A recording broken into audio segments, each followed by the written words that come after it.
Terus kalau kegiatannya di Daycare Talenta Center tuh apa aja sih? Setelah anak-anak lulus dari Daycare Talenta Center, mereka kemana sih?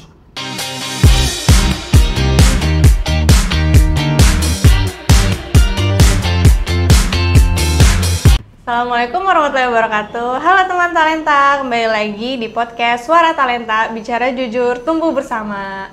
Teman talenta, kali ini kita kedatangan tamu yang gak kalah inspiratif, yaitu Bu Umi. Nah, teman-teman, Bu Umi ini adalah kepala sekolah Daycare Talenta Center. Halo Bu Umi, apa kabar? Halo Bu Siva, alhamdulillah kabar baik. Alhamdulillah. Ya Bu Umi, sebenarnya banyak banget nih yang pengen aku tanyain tentang Daycare Talenta Center. Nah, yang aku ketahui dan mungkin banyak orang lainnya, Daycare itu kan tempat bermain aja nih. Kalau di Talenta tuh seperti apa sih Bu Umi? Ya, memang Bu Siva bedanya Daycare Talenta Center dengan Daycare lain mungkin ya. Kalau di Daycare Talenta Center tuh anak-anak bukan cuma bermain. Karena memang Daycare Talenta Center itu setara PAUD atau TK di Talenta Center gitu, yang dimana anak-anak itu bukan hanya sekedar bermain aja Bu Siva, tapi mereka itu juga kita ajarkan, kita kasih aktivitas, kita kasih stimulus yang memang sesuai kebutuhan si anak tersebut gitu. Umi, kalau Daycare Talenta Center ini untuk menangani anak di kondisi seperti apa sih Bu? Nah, kalau di Daycare Talenta Center sendiri itu Bu Siva dengan anak-anak special need atau individu berkebutuhan khusus, itu dengan jenisnya macam-macam Bu Siva. Ada yang autisme, ada ADHD, ada Down syndrome, speak delay, dan yang lainnya gitu. Memang kita khusus untuk anak-anak yang special need, berkebutuhan khusus. Oke. Terus berarti ini di daycare itu kisaran dari umur berapa sampai berapa sih Bu Umi? Nah, kalau orang tahu mungkin daycare umurnya yang kecil-kecil gitu ya Bu Sivan. Iya, Cuman karena kita itu special need gitu, khusus untuk individu yang spesial. Jadi untuk usia itu kita dari usia 3 tahun sampai 13 tahun.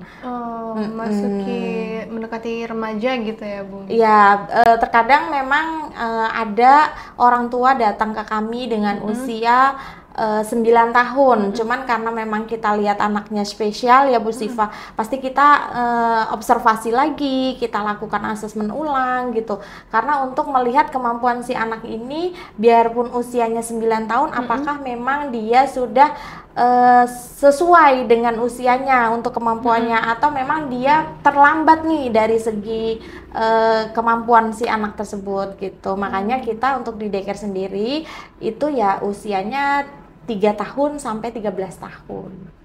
Nah, aku bingung nih Bu Umi. Tadi kan Bu Umi bilang anak itu ada melalui proses asesmen. Nah, di proses asesmen itu kan ketahuan ya kemampuan anak itu sudah sampai mana gitu.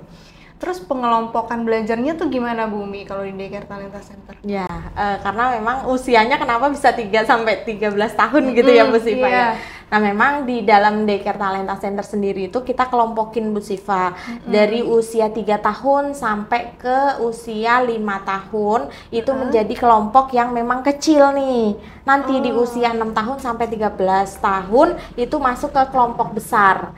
Jadi kita ada beberapa level yang memang itu ada level 1 sampai 5, cuman kita bagi lagi untuk anak-anaknya. Dari yang kecil itu gabung dengan kelompok kecil, dari yang besar kita gabung dengan kelompok yang besar. Seperti itu. Nah, Bu Umi tadi kan udah mention grading nih. Nah, grading tuh sebenarnya apa sih Bu Umi? Terus indikator pengelompokan grade-nya itu seperti apa? Apakah berdasarkan umur ataukah kemampuan anaknya? Nah, boleh dibocorin Bu Umi? Ya, kalau grade itu memang kita ada beberapa tingkatan, tadi level 1, level 2 sampai level 5 gitu ya Bu Siva.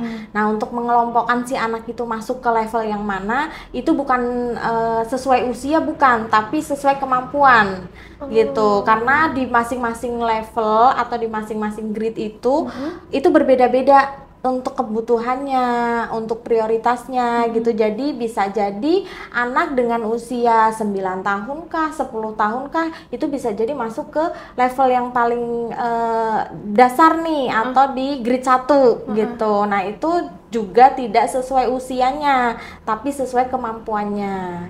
Oh, jadi berarti kalau misalkan kemampuannya dia adanya di grade 1, berarti dia akan masuk ke kelompok kecil tadi itu ya, Bu Umi? Ya, kalau misalnya usianya 12 tahun, tapi ternyata dia belum toilet training, dia sensorinya masih butuh stimulus, dia tetap masuk ke grade 1. Tapi tadi masuk ke kelompok yang besar. Karena kan kita ada 2 kelompok nih, kelompok kecil dan kelompok yang besar gitu. Tapi di masing-masing grade itu memang ada prioritasnya masing-masing gitu, Bu Siva. Jadi dia tetap di grade besar gitu. Dia di grade 1 tapi di kelompok besar. Oh iya, oke. Karena kan di grade 1 itu prioritasnya kita ada toilet training, ada perilaku, dan juga ada stimulasi sensori motorik.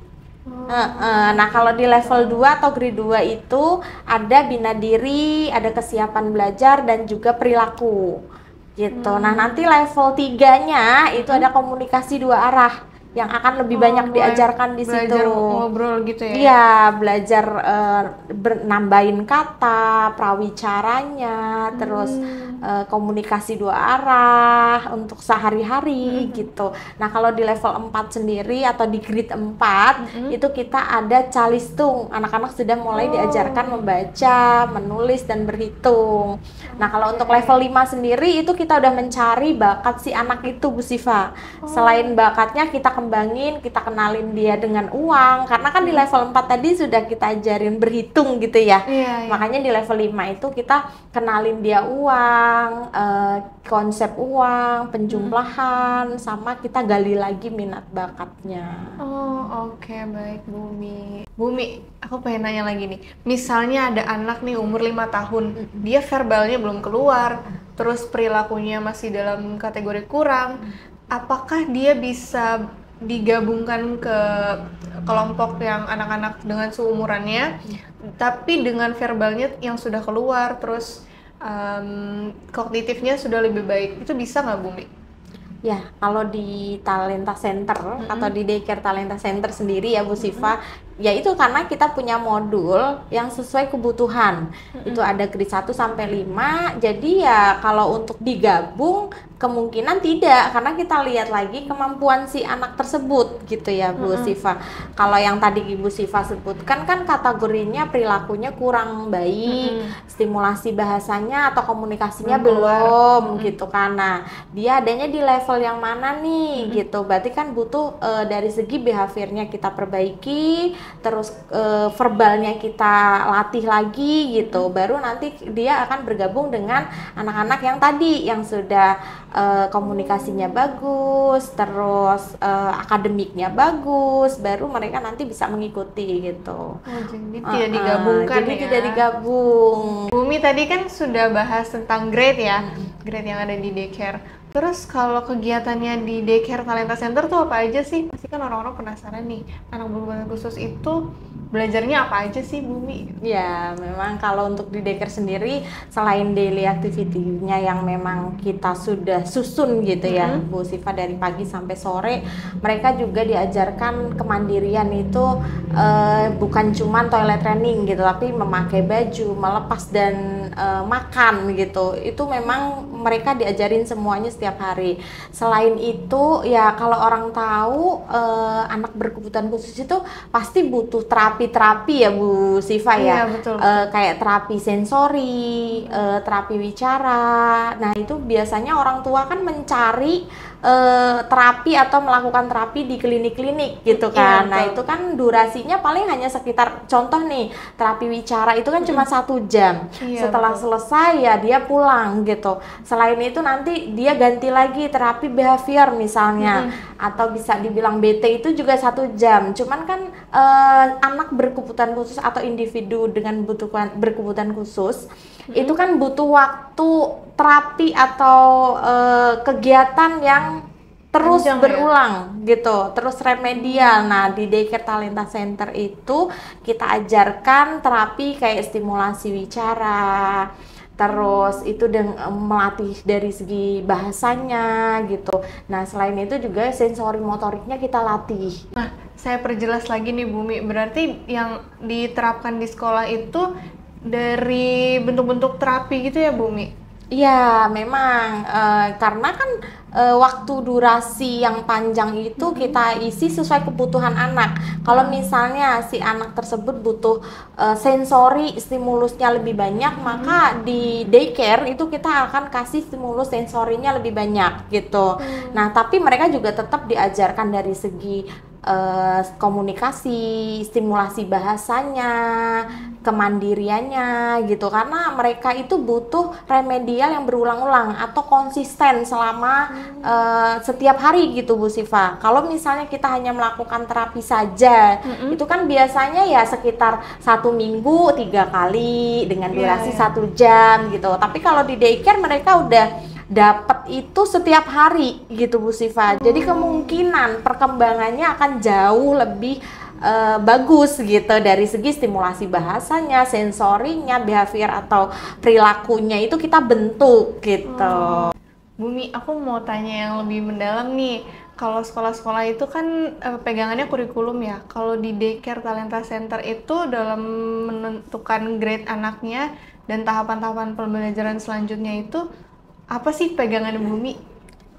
Ya Bu Siva, kalau di sekolah luar itu kan punya kurikulum yang menjadi pacuan mereka gitu. Tapi sama kok kita juga di Daycare Talenta Center itu kita punya modul yang memang diciptakan atau dibuat oleh Dokter Susi dari pengalaman beliau, dari penelitian-penelitian gitu. Melihat dari kebutuhan si anak ini, akhirnya Dokter Susi membuat modul yang namanya modul daycare.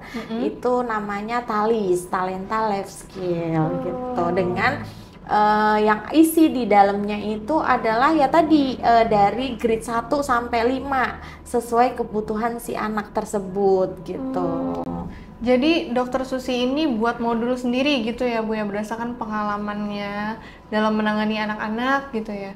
Ya Bu Siva, jadi memang modul TALIS ini sudah terbukti dan teruji untuk anak-anak berkebutuhan khusus itu jauh lebih baik perkembangannya gitu.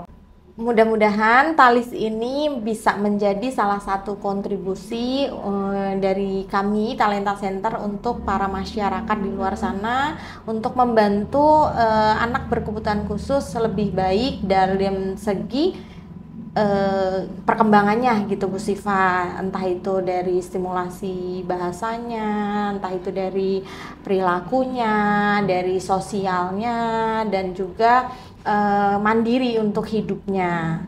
Bumi, aku penasaran nih, setelah anak-anak lulus dari Daycare Talenta Center, mereka kemana sih? Ya, biasanya mereka akan lanjut ke SD Homeschooling Talenta Center sendiri, Bu Siva. Itu kita ada SD, SMP, SMA, ada akademik dan juga BLK-nya. Atau ke sekolah Islami Green School, itu juga masih satu yayasan, tapi memang di sana itu sekolah inklusi. Baik, berarti setelah itu mereka melanjutkan proses akademiknya mereka sendiri gitu ya Bu? Ya, benar banget Bu Siva, karena mereka sudah kita optimalin nih dari segi sensori, stimulasi bahasa, perilaku. Jadi nanti akan lanjutnya ke proses akademik yang lebih lagi untuk di SD-nya gitu. Baik. Bumi, pertanyaan terakhir nih.